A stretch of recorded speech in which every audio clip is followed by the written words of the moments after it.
تو میں اس پہ ایک بات یہ کہتا ہوں کہ یہ جو بات ہے نا کہ مسجدوں کے اندر کام نہیں کیا کرنے دے رہے ہیں، تو اسی صورت کے اندر مولانا ابرار صاحب احمد نگر میں مشورے میں ہم لوگ بیٹھے تھے تو بتا رہے تھے کہ سب سے پہلے تو جن کے ہاتھ میں مسجد کا اقتدار ہے،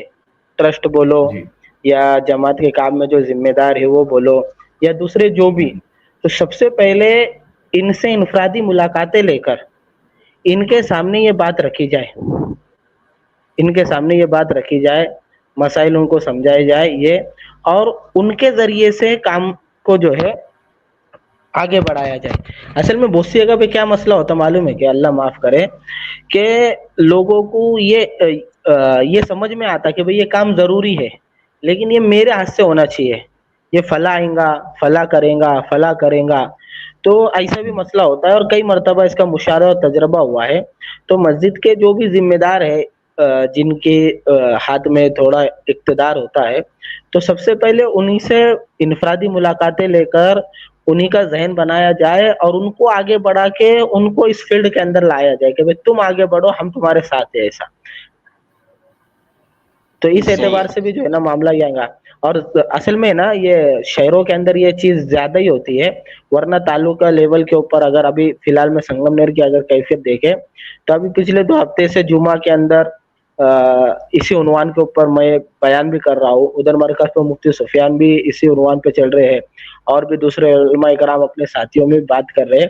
اور اللہ کا احسان ہے ہمارے یہاں جتنے تبلیغ کے ساتھی ہیں ان کے سامنے جب یہ باتیں آ رہی ہے تو خود فکر مند ہو رہے ہیں اور وہ خود بھی جو ہے نا آپس میں نوجوانوں کے ذہن بنانے کی فکر کر رہے ہیں۔ تو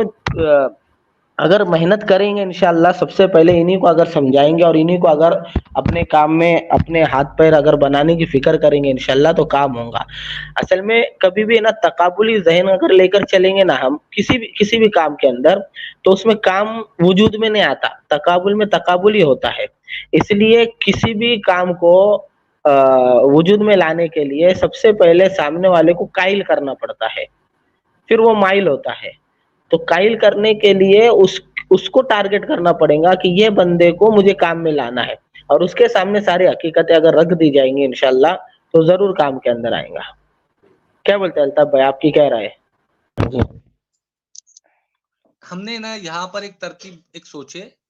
کہ کوئی بھی ضلع کے اندر اگر جماعت آتی ہے تو کچھ 2-5 لوگ ایسے ہونا چاہیے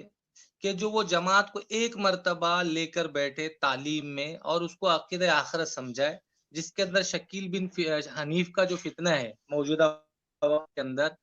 گوہر شاہی کا فتنہ ہے، یہ 2 فتنوں سے کم تعارف کرا دے۔ جیسے ابھی دیکھو قادیانی سے تو اکثر عوام جو ہے نا مطلب متنفر ہے، جیسے قادیانی کا نام آئے گا مسلمان ادھر جائیں گے نہیں، لیکن یہ گوہر شاہی کا فتنہ ایک تصوف کے مطلب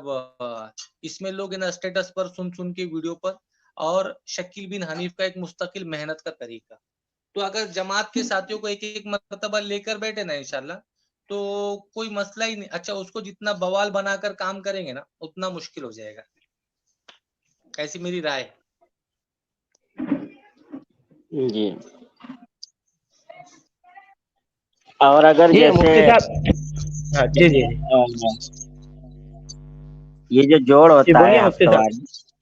جماعت ہاں والوں کا جو ہاں ہفتہ واری جوڑ ہوتا ہے